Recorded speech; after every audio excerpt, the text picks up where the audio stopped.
On est prêt, Dominique? On est prêt, Philippe. On se retrouve juste après le journal.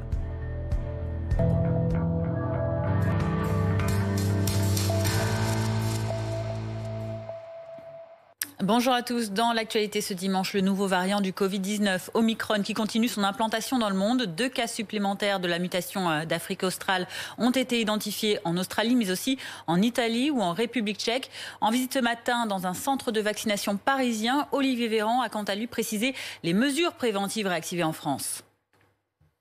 Dès qu'il y a un cas suspect, nous isolons la personne et nous procédons à des tests poussés, c'est-à-dire un séquençage. Nous regardons le profil génétique du variant et du virus. Donc nous faisons évidemment, dès que nous identifions des gens qui sont potentiellement à risque, nous leur demandons de se faire tester, de s'isoler.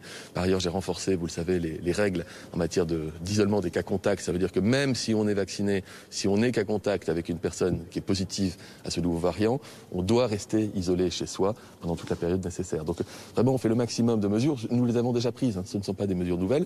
Nous les activons et les réactivons à chaque fois qu'il faut. Pour ralentir la propagation du variant, plusieurs pays prennent eux aussi d'autres mesures. Israël est ainsi le premier pays à fermer ses frontières face au variant, le pays qui interdit dès ce soir l'entrée de tous les ressortissants étrangers sur son territoire. Dans l'actualité également, 4 jours après le pire drame migratoire survenu dans la Manche et qui a fait au moins 27 morts, une réunion européenne se tient aujourd'hui à Calais pour renforcer la lutte contre les réseaux de passeurs. Une réunion sans les Britanniques. Angie Loata, vous êtes sur place pour BFM TV. Qui est présent aujourd'hui à cette réunion et quel est l'objectif ?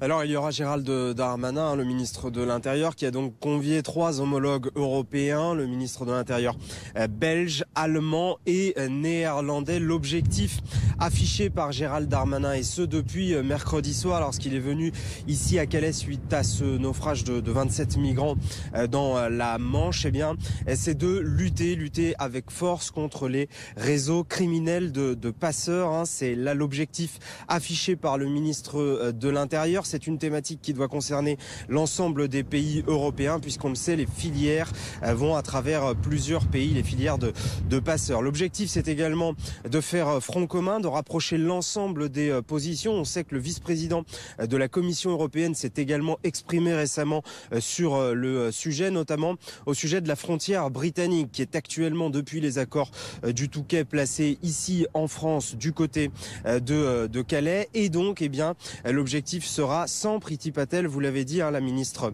britannique de l'Intérieur, de pouvoir afficher une position commune avant de reprendre des discussions avec les Britanniques. Vous le savez également, il y a eu cette semaine une sorte d'incident diplomatique suite aux déclarations publiques de Boris Johnson, qui s'est adressé à Emmanuel Macron. Il va donc falloir faire front commun pour les Européens, et ça passe par cette réunion cet après-midi à Calais.